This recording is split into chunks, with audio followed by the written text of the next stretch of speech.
बगोदर विधायक नागेंद्र महतो इस वक्त हमारे साथ बातचीत करने के लिए मौजूद है। सरकार ने बजट पेश किया। सरकार का कहना है ऐतिहासिक बजट है।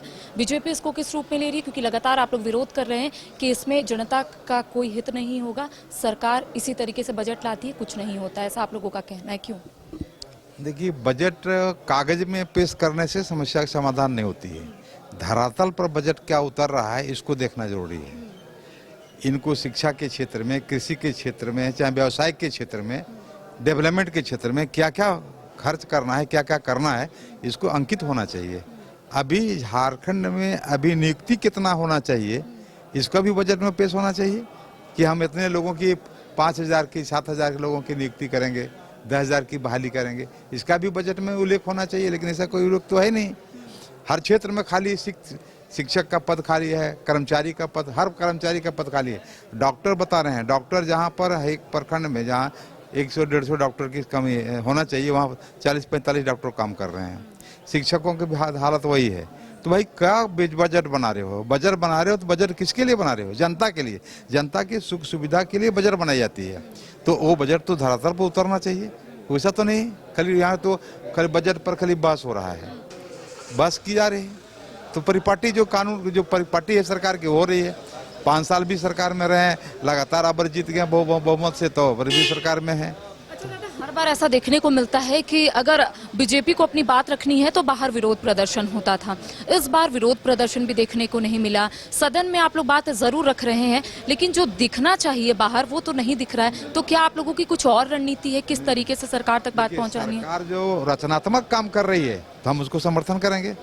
जहाँ गलत काम करे, जैसे कि मैट्रिक का प्रश्न पत्र लीक हुआ, उसमें हम लोगों ने विरोध किया कि मैट्रिक इसमें भी तो मंत्री का कहना था कि जो संबंध बताया जा रहा है, जिनकी गिरफ्तारी हुई है, उसका संबंध बीजेपी के नेताओं से है। नहीं, बीजेपी के नेता कैसे हैं? जो गलत काम करता है वह किसी पार्टी का नेता हो, उसे हमको कोई मतलब नहीं है।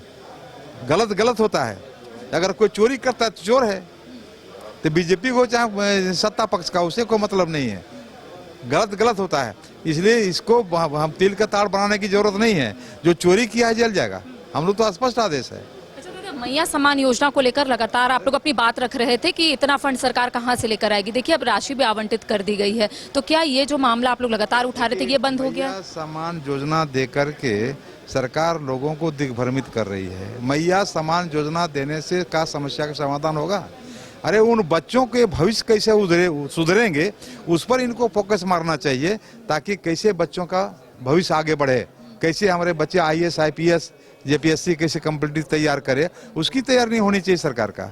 अब मैया सम्मान देकर के राशि इधर खर्च कर रहे हैं, फिर मैं उसको और मैया लोगों को तो कोढ़िया बना दे रहे हैं, और कोढ़िया बना दे रहे हैं। चावल ही मिल रहा है तो उसमें क्या हो रहा है, देख लीजिए आप।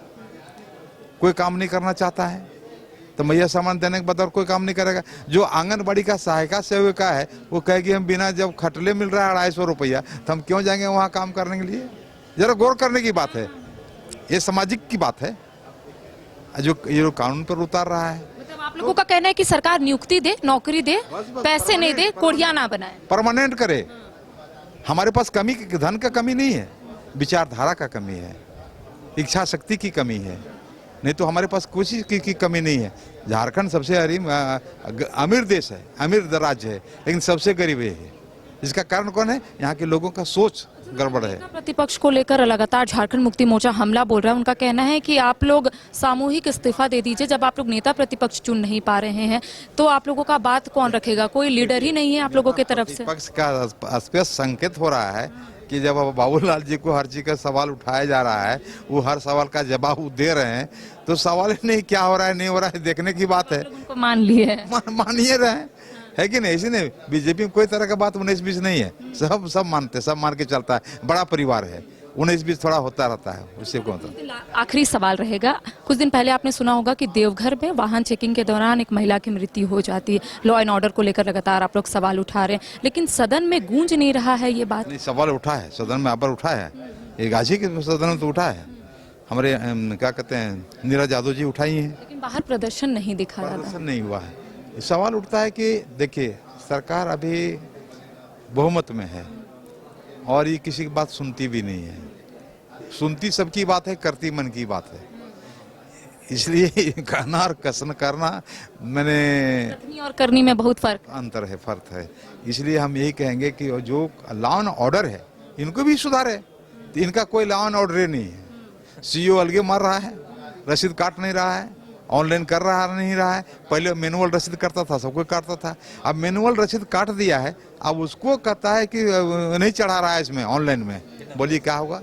बिना पैसा का कोई काम नहीं हो रहा है, कोई पैसा नहीं। मृत्यु प्रमाण पत्र में पैसा लिया जा रहा है जी, क्या बोलिए? मतलब पैसे से ही काम हो रहा है। सारा काम पैसा से हो रहा है टोटली, चाहे अंचल हो चाहे बेसी। तो अंचल में जमीन संबंधी केस है, बहुत तरह का मुद्दा है। ठीक। देखिए, इस वक्त हमारे साथ बगोदर विधायक मौजूद थे, जिनका स्पष्ट रूप से कहना है कि सरकार के कथनी और करनी में बहुत अंतर है। सरकार बोलती कुछ है, करती कुछ है। फिलहाल कैमरा सहयोगी राजवल्लभ के साथ करिश्मा सिन्हा, न्यूज 5 स्कोप, रांची। विश्व स्तरीय मेडिकल सुविधाओं से युक्त रांची का देवनिका हॉस्पिटल, जहां है neonatal ICU, burn intensive care unit, modular operation theatre, 24/7 emergency trauma service, multi disciplinary ICUs, emergency care, MRI, CT scan, advance cath lab, fully automated path lab, echo, ultrasound, ultra modular patient beds और pharmacy. Devnika hospital and research centre, किफायती दर पर विश्व स्तरीय इलाज। Ancillary Chowk, Tupudana industrial area, Ranchi.